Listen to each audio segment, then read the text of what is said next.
Audio Jungle.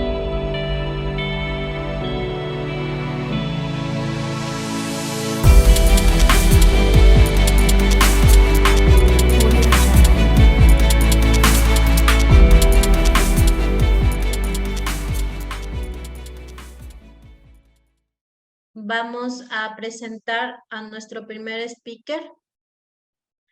Se trata del doctor Diego Guarango. El doctor es representante de la filial de Cuenca de la Sociedad de Neumología. Él es médico neumólogo formado en el Brasil. Nos va a ayudar hoy con el tema de generalidades de asma. Buenas tardes, doctor, y bienvenido.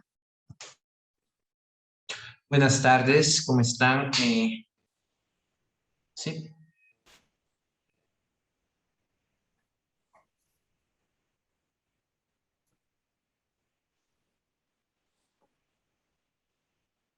Sí, buenas tardes.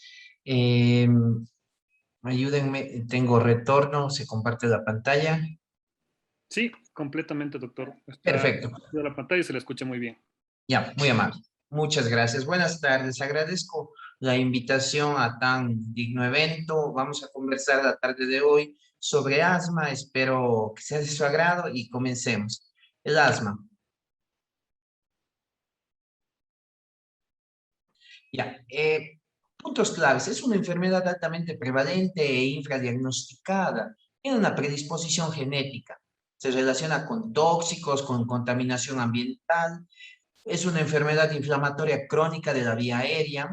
Fisiopatológicamente se caracteriza por broncoespasmo. Clínicamente presenta tos, disnea, sibilantes y opresión torácica entre los síntomas más característicos. El tratamiento son antiinflamatorios, corticoides y broncodilatadores que se utilizan en el tratamiento. La definición es un síndrome que incluye diversos fenotipos clínicos que comparten manifestaciones clínicas similares. El asma es una importante enfermedad no transmisible que afecta tanto a niños y adultos con una alta morbilidad y relativamente baja mortalidad en comparación con otras enfermedades crónicas. Es la enfermedad inflamatoria crónica de las vías respiratorias, donde participan distintas células y mediadores inflamatorios. Entonces tenemos que el asma está relacionado a factores genéticos que se relacionan con una obstrucción del flujo aéreo en la vía, que puede ser total, parcial, que puede ser reversible espontáneamente o secundario al uso de medicamentos, y los objetivos son el control de los síntomas para que nuestro paciente pueda tener una vida de lo más normal y prevenir exacerbaciones a futuro. Dentro de la GINA, lo que tenemos es igual una enfermedad heterogénea con una inflamación crónica de la vía aérea con síntomas como tos, disnea, sibilancias y opresión de pecho, que tiene relación con el tiempo porque es variable, no se presenta en forma constante, con una limitación del flujo expiratorio. Dentro de la epidemiología del asma, podemos ver lo siguiente, que afecta aproximadamente a 339 millones de individuos a nivel mundial. El subdiagnóstico varía entre 19 y 73%. El 66% de los pacientes presentan síntomas de obstrucción de la vía aérea, no consultan. En 2013, la carga económica en Estados Unidos por causa del asma llegó a 82 billones de dólares. Tenemos una prevalencia en Colombia del 12%, siendo de 1 a 4 años el 19%, de 5 a 17 un 16%, y de 18 a 59 años un 10%, con un subdiagnóstico de aproximado del 70%. A nivel de Perú, en Lima tenemos una prevalencia del 12%, en Tumbes el 3% y una prevalencia global del 19.6%. En Ecuador tenemos cifras un poco bajas, a pesar del infradiagnóstico, una prevalencia del 10%. La prevalencia de asma infantil en América Latina es un problema de salud pública, es la enfermedad crónica más prevalente. El estudio ISAC da una prevalencia mundial del 10%, 50% de los asmáticos adultos o fueron de niños, Un factor muy asociado es la atopía personal, familiar, sexo masculino, una bronquiolitis grave relacionada con virus sincitial respiratorio, rinovirus, y más del 80% de las muertes se producen en países de ingresos bajos y medios. Aquí tenemos una tabla donde podemos ver las principales enfermedades, donde vemos que el asma presenta 334.240 millones de personas son asmáticas, dentro de los cuales mujeres 173 y hombres 160 millones de personas. Entonces es un número considerable en el cual debemos tomar en cuenta para tratamientos y entender la enfermedad para poder invertir tiempo y tratamiento en cada uno de nuestros pacientes. La mortalidad por asma. Aquí vamos a ver de que en los años la mortalidad por el asma ha ido disminuyendo debido a los nuevos tratamientos que se han ido desarrollando tanto en hombres como en mujeres, y la mortalidad estimada tenemos aquí en colores, donde nos encontramos aproximadamente entre el 2 al 6% Ecuador, y vemos que la mortalidad aumenta en tanto en hombres como en mujeres conforme pasan los años de enfermedad. Pérdida de años de vida ajustados por discapacidad, o sea, días que los pacientes no pudieron acudir a trabajar por causa del asma, se tornan 15 años de vida que se presenten. Entonces, es una enfermedad que causa cierto grado de discapacidad y de falta de y ausentismo laboral. Ahora, dentro de los factores de riesgo y factores desencadenantes tenemos factores de riesgo como tales, son los factores asociados a la aparición del síndrome gástrico. Y dentro de aquellos tenemos los desencadenantes, que son los gatillos que predisponen para las exacerbaciones y crisis.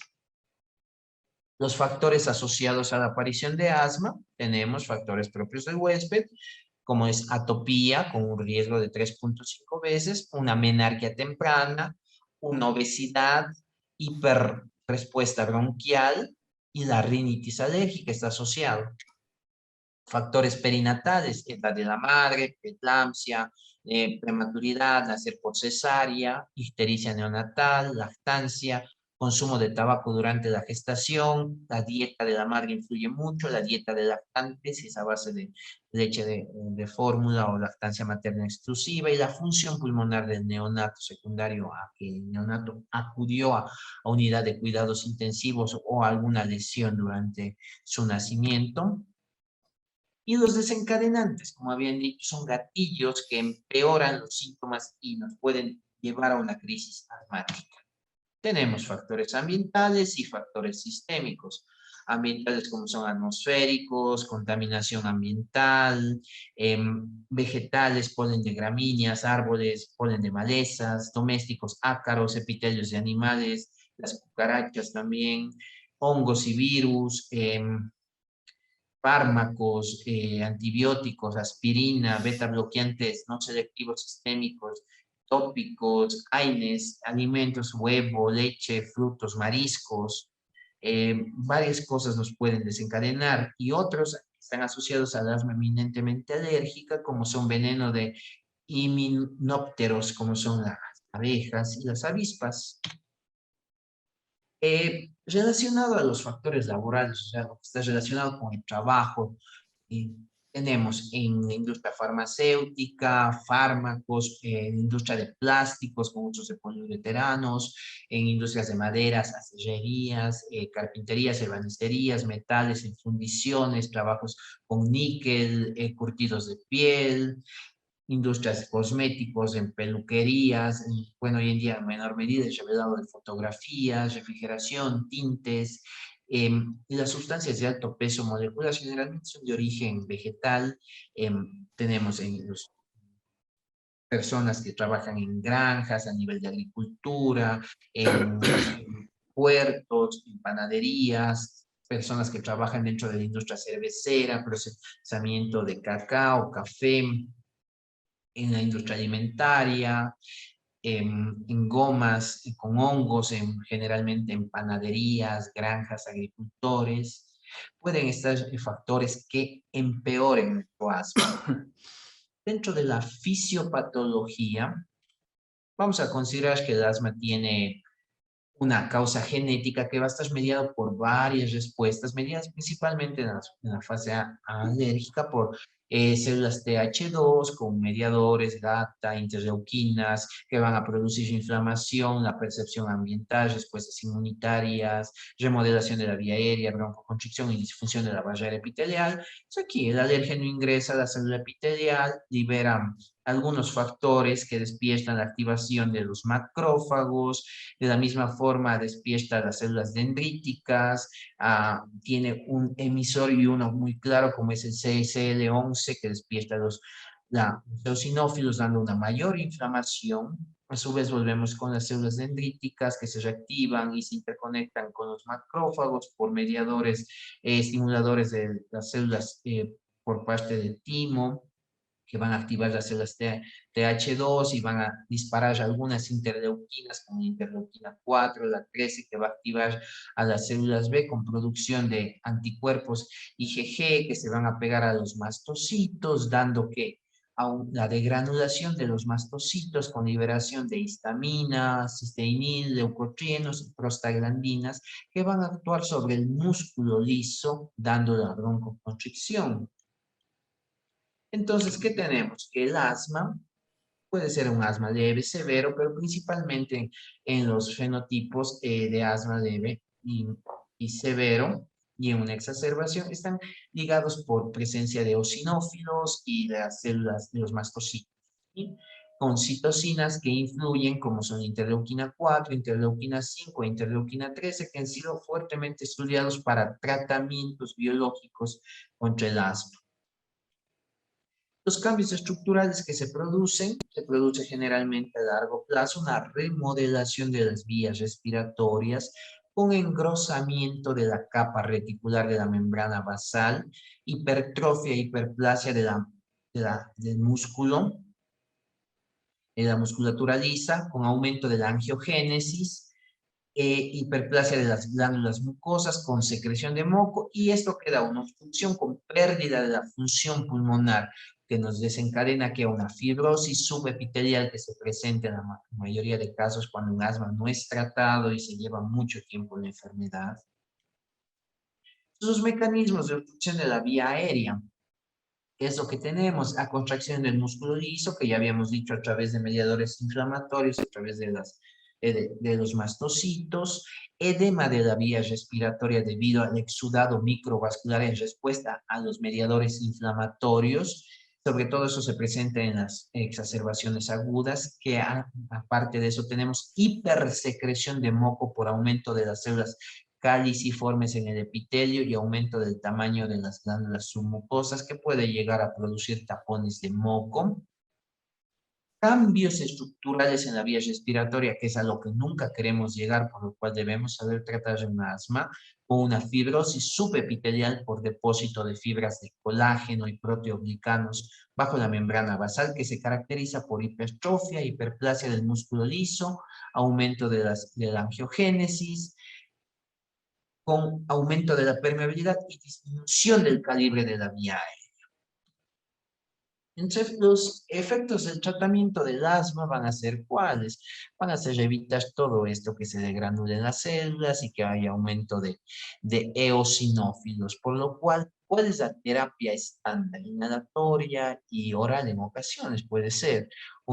Tratar ¿qué? Vamos a tratar la inflamación bronquial y la inflamación eosinófila, para lo cual tenemos que los corticosteroides que reducen la expresión de genes inflamatorios.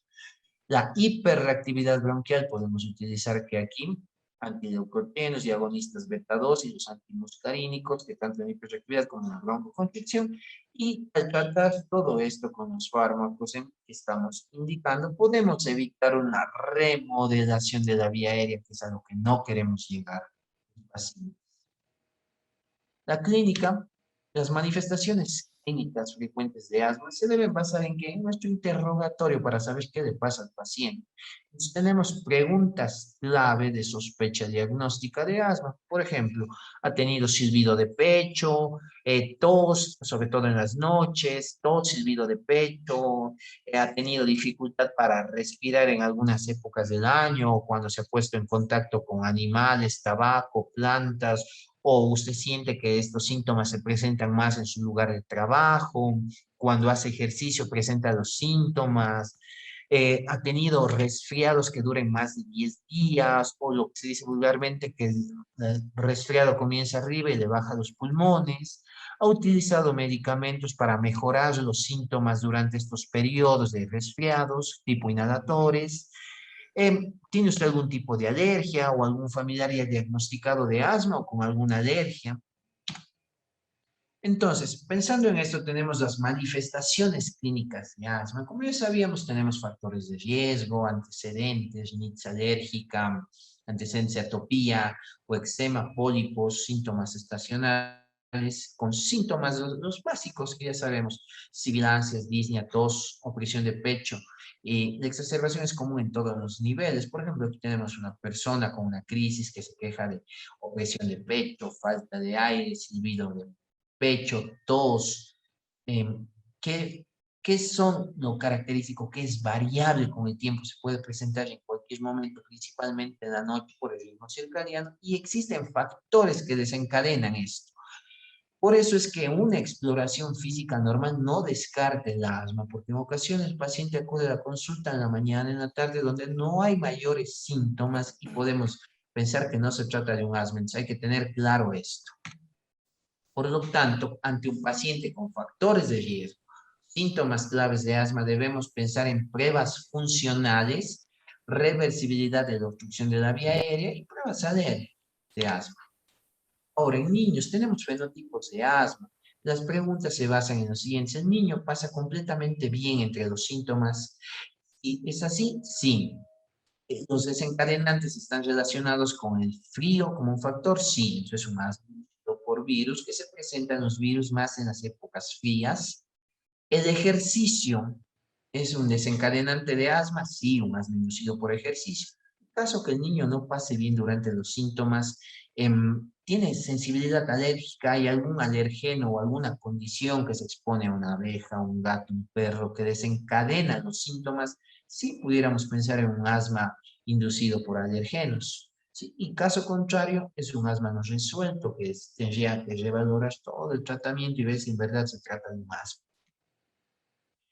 Ahora, cuando pensamos en asma, no podemos centrarnos solo en eso, tenemos que plantearnos algunos diagnósticos diferenciales. Generalmente nos vamos a orientarnos en base a la edad, si tienen entre 15 y 40 años o más de 40 años. 15 a 40, obstrucción laringea inducible, que el paciente presenta falta de aire, un estilo respiratorio, puede haber casos de que el paciente dé una hiperventilación y confunda, que se asocia con mareos y parestesias. Cuando hay un cuerpo extraño inhalado, por ejemplo en niños o en adultos, se les pasó algún juguete o algo y va a la vía aérea. Estos síntomas son de aparición brusca, con tos, silbido de pecho. Pacientes ya con antecedentes como fibrosis quística, que, ¿cuál es el antecedente aquí? Infecciones a repetición y falta de peso, no pueden ganar peso en forma adecuada, con múltiples infecciones respiratorias, caracterizados por tos y secreción excesiva. De la misma forma, otro tipo de bronquiectasias que dan infecciones recurrentes de la vía aérea, enfermedades cardíacas congénitas que se caracterizan por soplos, un tromboembolismo pulmonar que puede presentarse con falta de aire, disnea, que es una instauración brusca acompañada de dolor torácico, y casi los mismos en adultos, como es la obstrucción laríngea, hiperventilación, bronquiectasias, enfermedad del parénquima pulmonar, una insuficiencia cardíaca y un tromboembolismo pulmonar. Un índice predictivo de asma. Tenemos que tener condición previa, acompañado de criterios mayores, que puede ser un criterio mayor y dos criterios menores.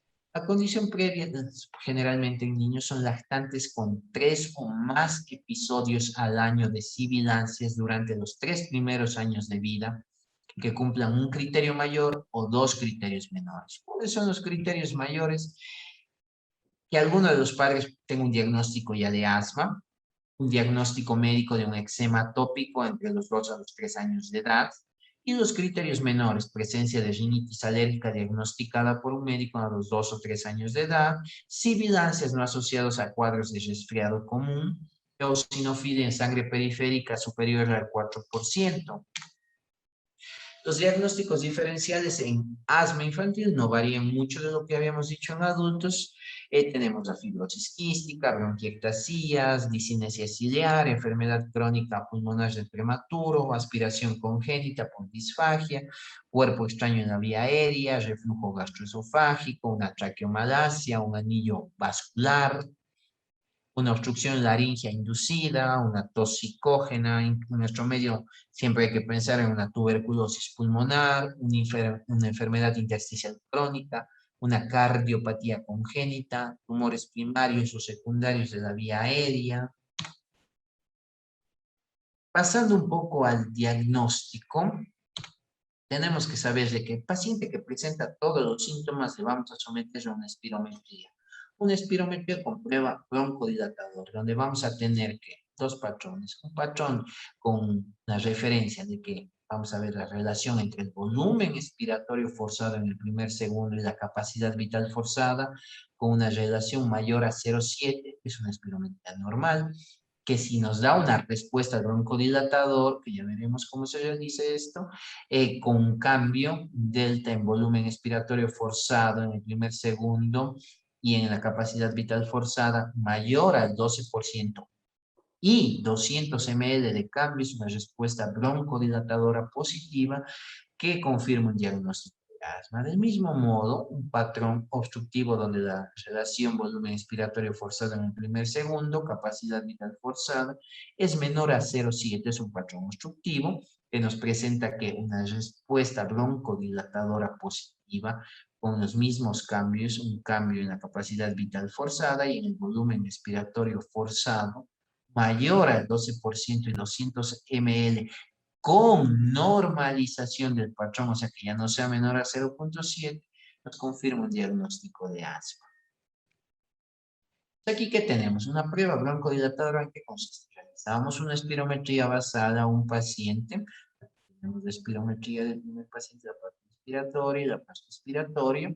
Administramos salbutamol 400 microgramos, entre 200 a 400 dicen las guías, o sea, de 2 a 4 puffs de salbutamol o terbutalina 1 gramo.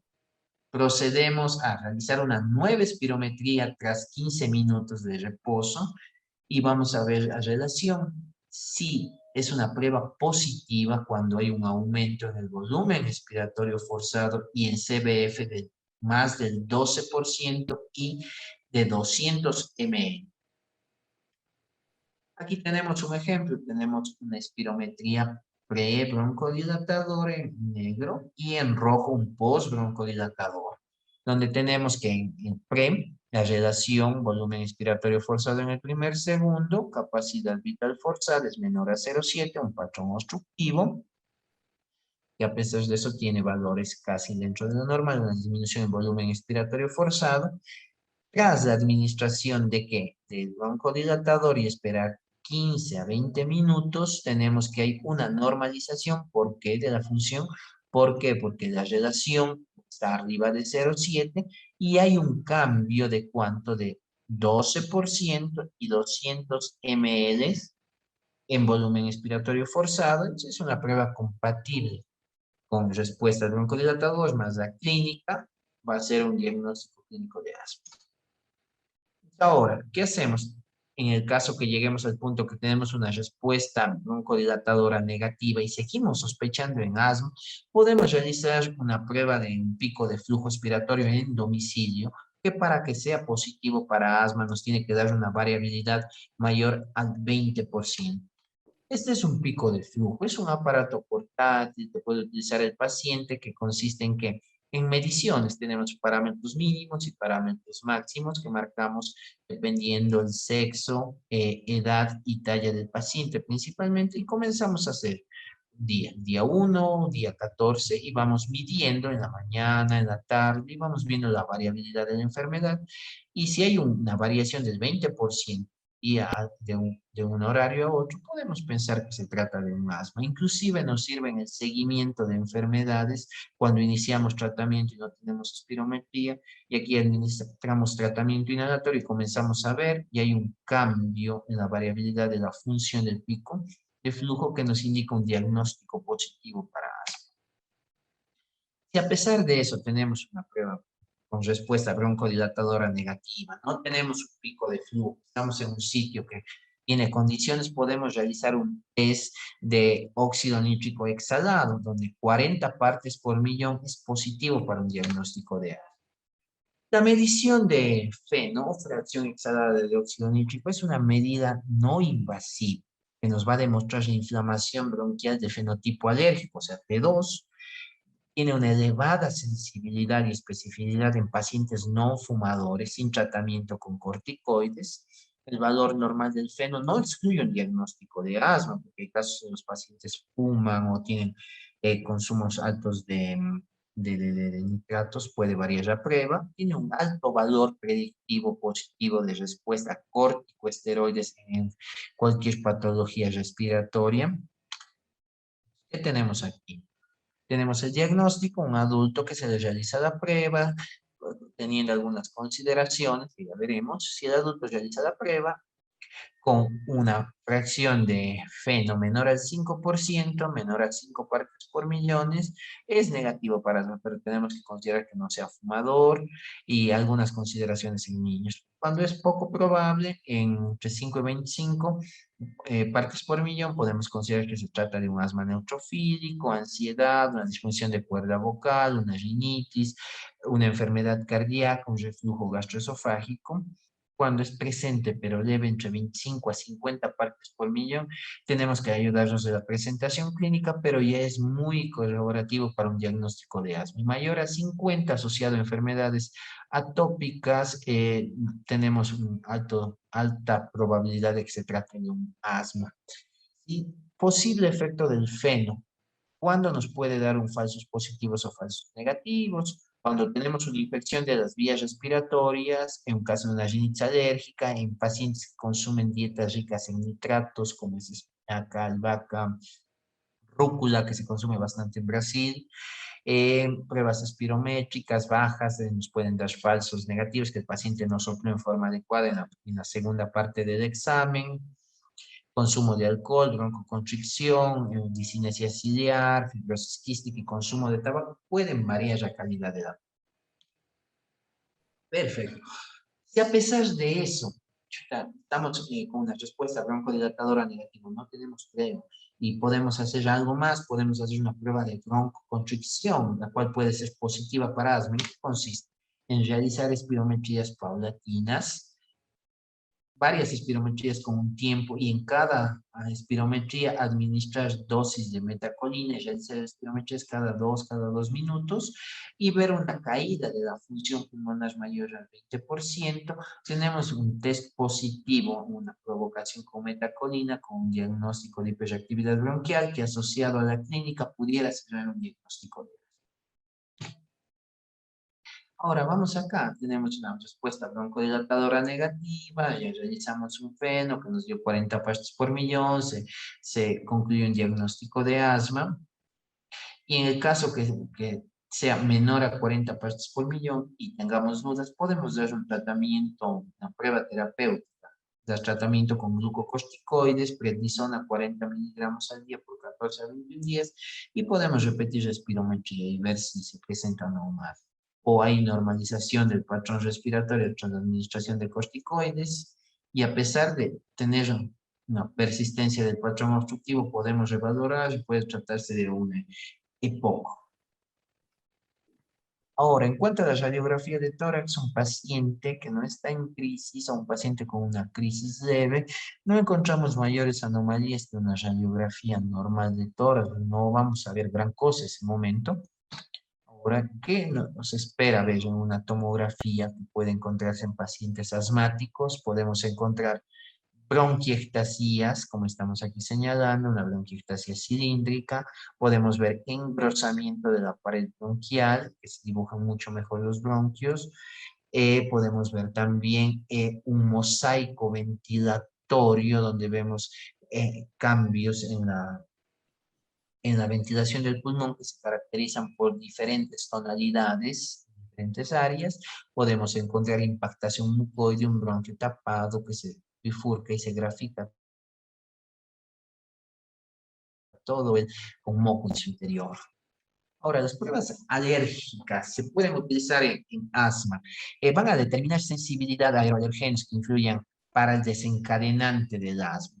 Entonces, ¿en qué nos dice? ¿La exposición a aeroalergenos desencadena o empeora el asma bronquial? Sí, tenemos una sospecha de un asma alérgica, que cómo estuvo el estudio que realizamos generalmente un quick test, es positivo o negativo. En caso que sea positivo, tiene que tener concordancia con la historia clínica, es la pregunta fundamental.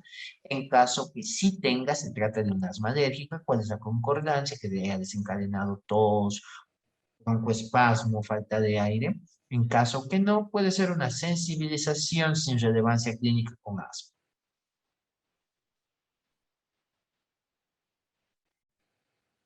En caso de una sospecha de un asma no alérgica, vamos a buscar otro desencadenante, o el estudio sea negativo, es un asma no alérgica, o tenemos que buscar más factores de riesgo. Pruebas cutáneas, como habíamos dicho, el quick test es una prueba rápida que incluye realizar múltiples piquetes con los desencadenantes y tenemos resultados inmediatos entre 15 a 20 minutos. Es una prueba útil para determinar el agente que provoca la reacción alérgica.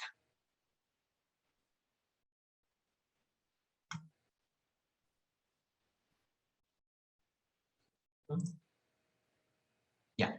También podemos realizar test específicos como son niveles de IgG específica, el RAS puede ser específica para Aspergillus o algún desencadenante que pudiera estar provocando una causa de asma, que se miden, son de mayor costo y tiende a ser más caro porque se investigan varios alergenos, que es lo habitual, entonces se realizan más pruebas. Ahora, la función pulmonar en niños de debilidad, sí, con algunas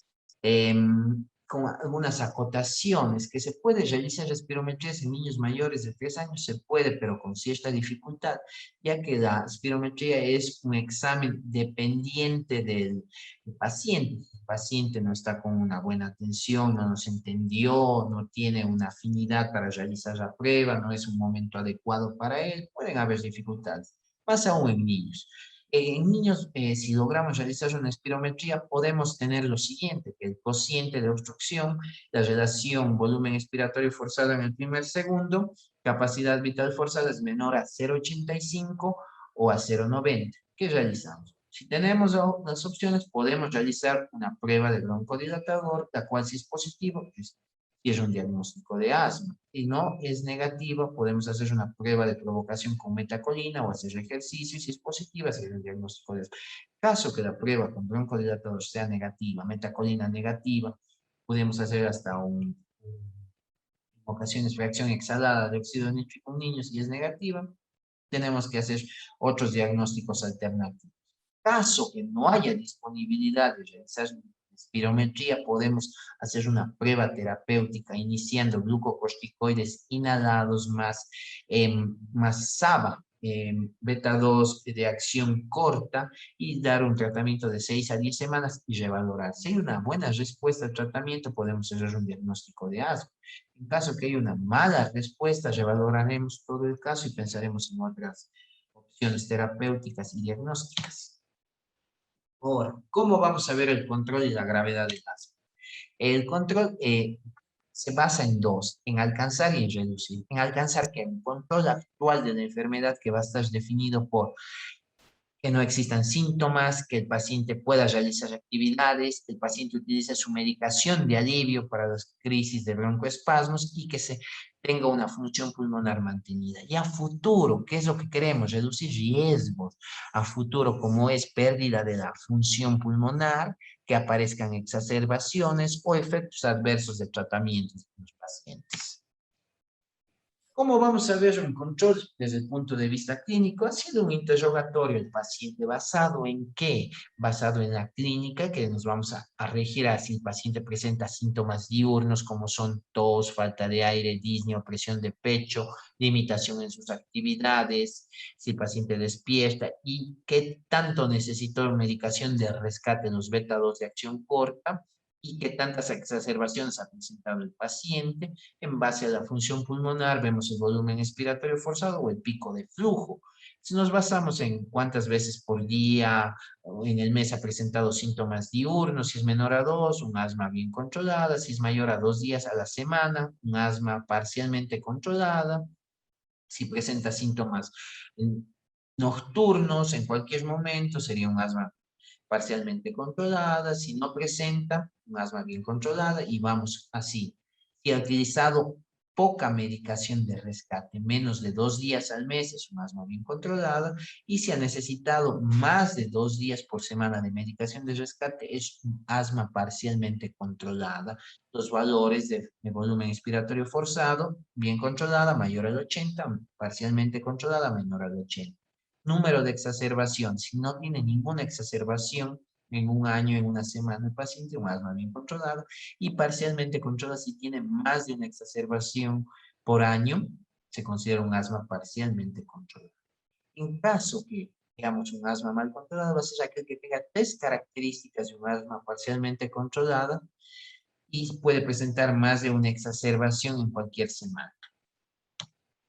Tenemos test para controlar esto, que se basan en que en las últimas 4 semanas, en base a los síntomas, cómo está su limitación para realizar actividades en trabajo, en escuela, con qué frecuencia le ha faltado el aire. Durante las últimas 4 semanas se ha presentado síntomas como silbido de pecho, presión de pecho, falta de aire, despertar nocturno, cuántas veces ha sucedido eso, cuánta cantidad de salbutamol, albuterol, en ocasiones salbutamol ha utilizado por día, por semana, y cómo evaluaría su asma en el último mes, cómo se siente el paciente. A todo eso tenemos un puntaje. El puntaje es, para un asma excelente, bien controlado, es 25, pero entre 20 a 25 tenemos un asma bien controlado, de 19 a 16 un asma moderado, parcialmente controlado, y menor a 16, un asma mal controlado. Ahora, ¿cómo vamos a clasificar la gravedad? Generalmente nosotros clasificamos la gravedad de la enfermedad dependiendo al uso de medicamentos que ya veremos más adelante. El uso de los medicamentos son para aliviar los síntomas. ¿Qué tanto medicamento tenemos que utilizar para aliviar estos síntomas? Nos va a dar la gravedad. Entonces, en un asma intermitente se encontrará en el escalón 1 y el persistente son aquellos que se encuentran en escalón 2, 3, 4, 5, que los cataloga como leve, moderado, grave, que veremos más adelante. El control de los síntomas en los niños se cataloga en base a la presencia y frecuencia de falta de aire, que es tos, silbido de pecho, que se presente en el día o en la noche, la necesidad de medicación de rescate y que ayude para aliviar los síntomas y mantener una buena calidad de vida. Entonces, de la misma forma que en adultos existen cuestionarios para niños, como es el cuestionario de asma en niños, el CAN y el Childhood Asthma Control Test, que se utilizan. Por ejemplo, tenemos el CAN, que se dispone en 2 versiones para utilizarse en niños de 9 a 14 años y en niños de 2 a 8 años, donde inclusive están los padres. Se basa en el último mes en el control de los síntomas, si el paciente no ha estado pasando por un cuadro de resfriado. Se basan todas las preguntas, con qué frecuencia ha tenido tos durante el día y la noche, silbidos de pecho durante el día y la noche, la disnea, cómo se presenta durante el día o durante la noche, ha sido difícil realizar actividades por cuanto el niño puede correr, jugar, se ría carcajadas, se presenta silbido de pecho, qué tan frecuente es, si el niño ha tenido que ir a urgencias debido al asma y cuántas veces ha ingresado el niño debido a un cuadro de asma. De la misma forma tenemos el cuestionario aquí, el modificado que está. Para niños tenemos 4 preguntas en niños que dicen cómo estuvo tu asma, que da una calificación acompañada de caritas. Cómo se presenta el asma al realizar actividad como correr, gimnasia o hacer ejercicio. Cómo estaba la tos a causa del asma. Si se despierta en la noche a causa del asma. Esto está englobado hacia el niño que pudiera responder estas preguntas. Y esto va para el padre. En las últimas 4 semanas, el niño cómo ha tenido crisis durante el día, los síntomas durante el día, si el niño ha tenido silbido de pecho durante el día y cuántas veces ha tenido silbido de pecho durante la noche. Utilizan niños de 4 a 11 años, tiene 7 preguntas, como ya dijimos, 4 para el niño y 3 para el padre o cuidador. Vamos a ver un poco de asma y embarazo.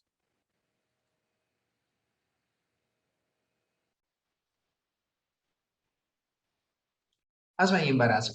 Es sabido que el asma es una condición médica crónica más frecuente que afecta el embarazo. Tiene una prevalencia del 8.8%.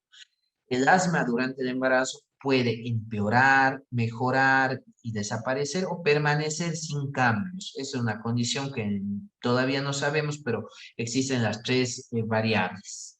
Las causas para que empeore el asma son cambios asociados a hormonas como son cortisol y prostaglandinas, exposición a los antígenos fetales, alteraciones en el feto de la mujer que pueden presentar resultados maternos adversos reportados en mujeres asmáticas. Los más frecuentes son, puede haber aborto, hiperemesis gravídica, diabetes gestacional, eclampsia, preeclampsia, una infección, una coriomionitis, hemorragia durante el parto, complicaciones de placenta, parto pretérmino, puede ser una cesárea, una hemorragia posparto, y en cuanto es relacionado al neonato, puede presentar retardo del desarrollo intrauterino con bajo peso al nacer, parto prematuro, niño sea pequeño para la edad gestacional, puede dar anomalías congénitas, puede presentarse un recién nacido muerto, un puntaje de Apgar bajo al nacer del niño. Pero el tratamiento tenemos tratamiento para el asma durante el embarazo, pero tenemos que conocer que algunos fármacos tienen clasificación C y B, pero a pesar de eso, podemos utilizar siempre priorizando que los corticoides son el esquema del tratamiento. Entonces, recordando que los principales corticoides inhalados que tienen mejor categoría, la budesonida categoría B, son mucho más alentadores de utilizar durante un embarazo. También se pueden utilizar antagonistas de los receptores de leucotrienos, como montelukast. No hay mucha evidencia, pero se puede utilizar el mismo durante el embarazo. Y tomando en cuenta de que tenemos un tratamiento en paciente embarazada que siempre nos va a dar preocupaciones, porque la queja de los pacientes es la corticofobia, el miedo al uso de inhaladores y que existan complicaciones durante el embarazo. Pero generalmente tenemos que enseñar de que hay que tratar, porque el hecho de no tratar esta enfermedad en ese momento puede llevar a mayores complicaciones para el producto, o sea, el niño.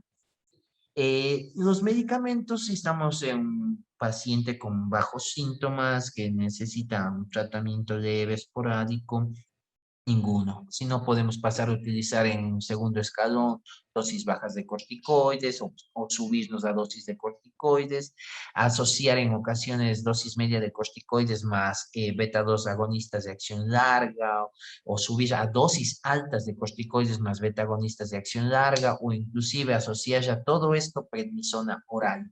Hay alternativas de tratamiento, pero esas son las principales. Ahora, recordando, en ancianos, ¿qué es lo que tenemos que saber? Es una enfermedad persistente, como de un nuevo inicio que se presente en los mismos, no es tan frecuente que se presente, pero se da en ancianos. Los alergenos y la sensibilidad alérgica son menos importantes. El tratamiento no es diferente. Sin embargo, la inmunoterapia y el control ambiental son menos efectivos. La tolerancia a los corticoides inhalatorios y los beta-2 agonistas disminuye, entonces se puede emplear anticolinérgicos que pueden cambiar el patrón obstructivo.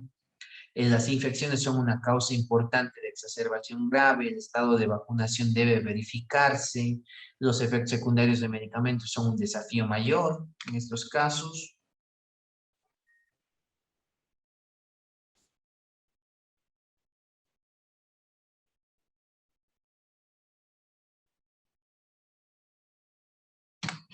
Ahora, entonces, siguiente, viendo la educación del paciente, vamos a ver que tiene que conocer, saber diferenciar, reconocer, utilizar, identificar, monitorizar y actuar ante una enfermedad, conocer los desencadenantes, las condiciones, los alergenos, Tenemos que enviar siempre al paciente con plan de acción por escrito que indique qué tratamiento toma y cuáles son las medidas que debe tomar para ver si su asma está bien controlada en verificaciones diarias, qué hacer en caso que presente un asma, cómo incrementar su tratamiento y cuándo acudir a emergencia.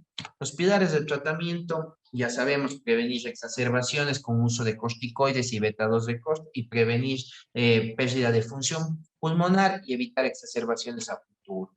Tratamientos tenemos broncodilatadores y antiinflamatorios. Dentro de los broncodilatadores, el uso de agonistas beta-2 de acción corta y larga, pueden ser antimuscarínicos, y también podemos utilizar antiinflamatorios como son los corticosteroides.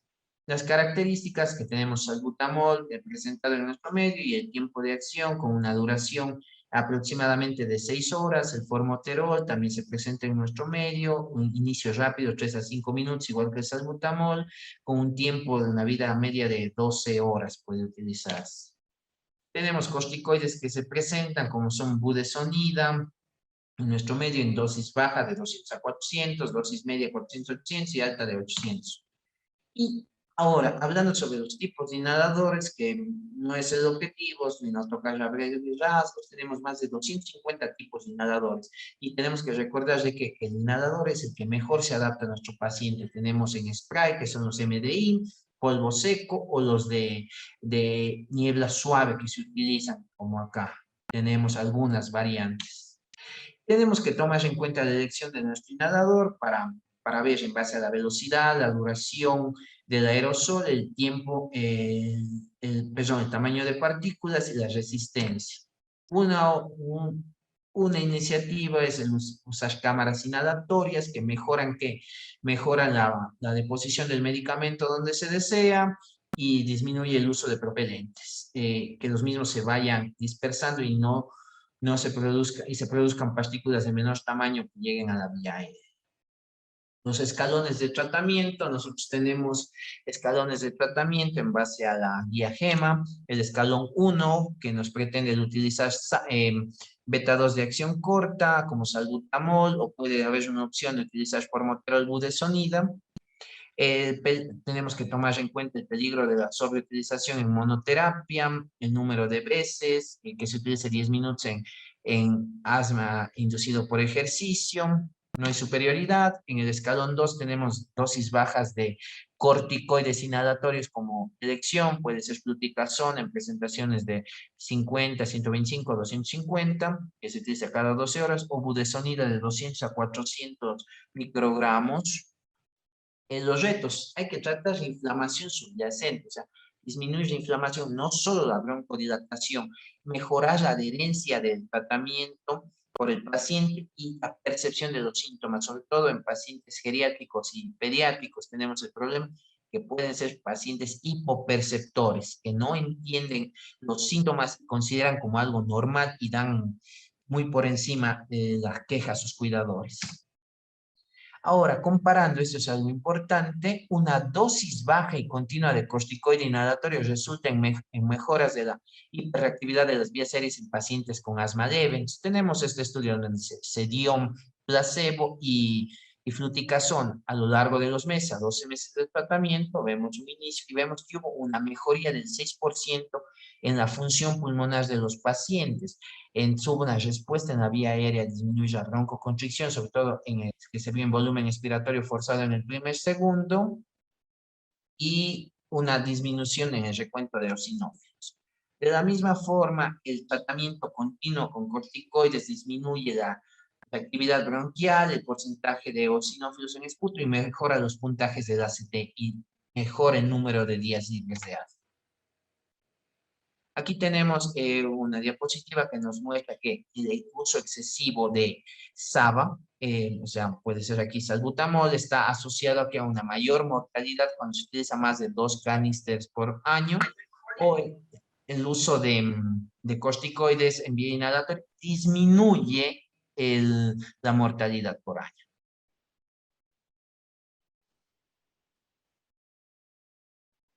Igual en los pacientes con asma leve están presentes el riesgo de hospitalizaciones futuras y complicaciones.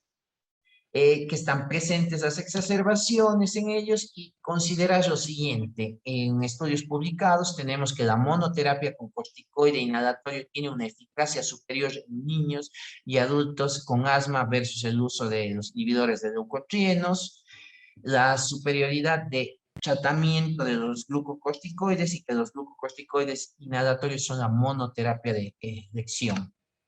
Que los glucocorticoides reducen el número de hospitalizaciones en un 31%, reducen el número de readmisión hospitalaria en un 39% y en un 21% la mortalidad.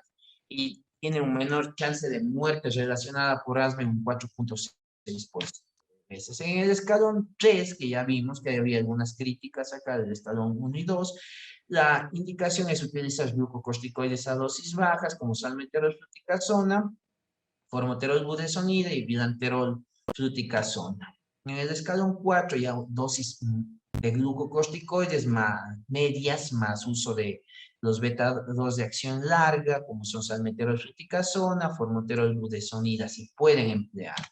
Y en el escalón 5, dosis altas de glucocorticoides más LABA, si a pesar de eso el paciente no presenta un buen control de los síntomas, antes de evaluar, y si no mejora a pesar de eso, pensar en añadir un nuevo inhalador, tiotropo, inhibidor de leucotrienos, teofilina, citromicina, y si a pesar de eso, más todo lo anterior, el paciente no presenta mejoría, se tiene que reevaluar todo. Podemos pensar en un tratamiento a base de biológicos como omalizumab, mepolizumab, resdizumab, benralizumab o dopilumab, que ya se hacen en centros a nuestro medio, pero si un paciente a pesar de todo esto no mejora, podemos pensar en otras opciones como es la termoplastía brónquica, que consiste en cauterizar la vía aérea, perdón la expresión, quemar la vía aérea para mantener permeable la vía durante todo el tiempo.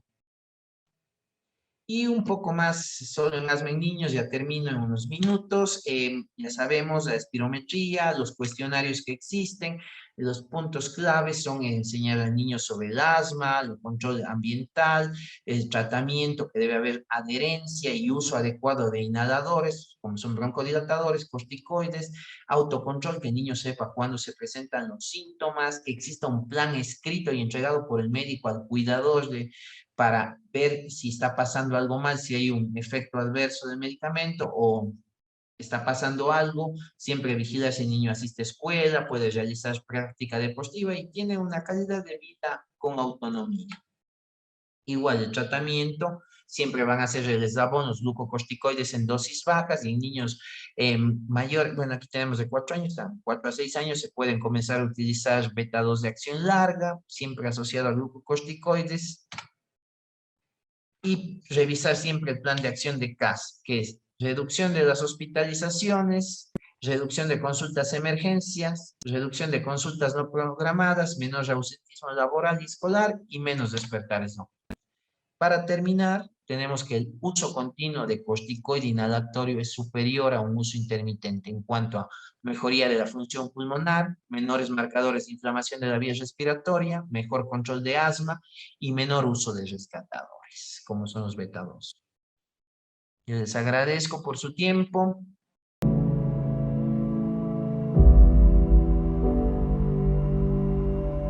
Audio Jungle.